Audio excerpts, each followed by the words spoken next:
This is Chem 1315's video solutions for exam 2.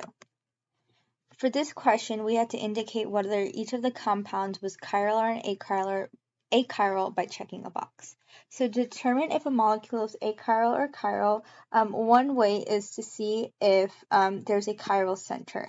Chiral molecules always contain one or more chiral centers, which are almost always tetrahedral carbons, sp3 hybridized with 4 different substituents. When we look at the mirror image, they would not be the same, therefore they're misaligned, and it's not superimposable, so therefore it is chiral. So for both of these examples, we see that the carbons are not sp3 hybridized. None of them are sp3 hybridized or have 4 different groups attached to them. Therefore, what we can say for both of these compounds is that they're both going to be achiral.